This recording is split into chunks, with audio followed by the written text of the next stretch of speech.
দক্ষিণ পশ্চিমাঞ্চলের শীর্ষ সন্ত্রাসী জাহাঙ্গীর কবির লিপটনকে বিপুল পরিমাণ অস্ত্রসহ গ্রেফতার করে সেনাবাহিনী, কিন্তু তার বিরুদ্ধে দায়েরকৃত মামলার এজাহারে ৯/৬-এর অভিযোগ উঠেছে পুলিশের বিরুদ্ধে। লিপটনকে ৪ নম্বর আসামি করে সহযোগীদের করা হয়েছে প্রধান আসামি। উদ্ধারকৃত অস্ত্র নিয়েও পুলিশের তালিকায় রয়েছে গড়মিল। কুষ্টিয়া থেকে বাহাতাবউদ্দিন লালনের পাঠানো তথ্যচিত্রের ডেস্ক রিপোর্ট। গত ৬ জুন ভোররাতে কুষ্টিয়া সদর উপজেলার দুর্বাচারা এলাকার নিজ বাড়ি থেকে শীর্ষ সন্ত্রাসী জাহাঙ্গীর কবির লিপটন সহ তার ৩ সহযোগীকে গ্রেফতার করে সেনাবাহিনী। এ সময় ৬টি বিদেশি পিস্তল, একটি ব্যারেল গান সহ বিপুল পরিমাণ গোলাবারুদ উদ্ধার করা হয়। শীর্ষ সন্ত্রাসী লিপটন ও তার ৩ জন ঘনিষ্ঠ সহযোগীকে গ্রেপ্তার করা হয়। তবে পুলিশের এজাহার বলছে ভিন্ন কথা।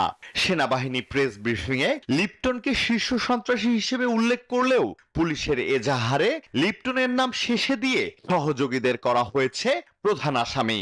উদ্ধার হওয়া অস্ত্রের তালিকায় রয়েছে গড়মিল। বিগত ১০ সাল থেকে ওই এলাকায় সন্ত্রাসী রাজত্ব কায়েম করছে। আতাহানিফ এলাকার বিভিন্ন টেন্ডারবাজি, বিভিন্ন গুমগুনের সাথেও জড়িত।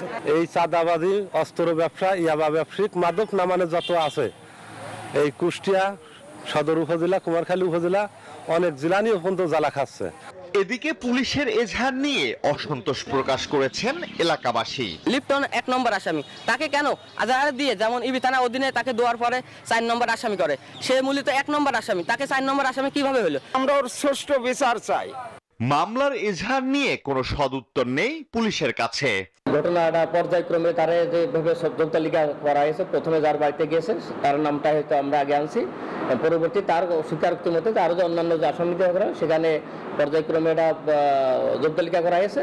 শীর্ষ সন্ত্রাসী লিপটন বিগত সরকারের আমলে বড় নেতাদের সাথে সখ্যতা করে গুম, খুন, অস্ত্রবাজির মাধ্যমে কুষ্টিয়া সহ আশেপাশের জেলায় গড়ে তুলেছিলেন ত্রাসের রাজত্ব।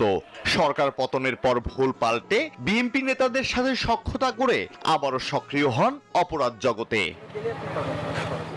আলহাদি খান, ডেস্ক রিপোর্ট, নিউজ 24। বান্ডেল থাকলে প্রতি সেনমানিতে টাকা বাঁচবে। বিকাশ সেনমানি বান্ডেল কিনে জিতুন প্রতি লেনদেনে।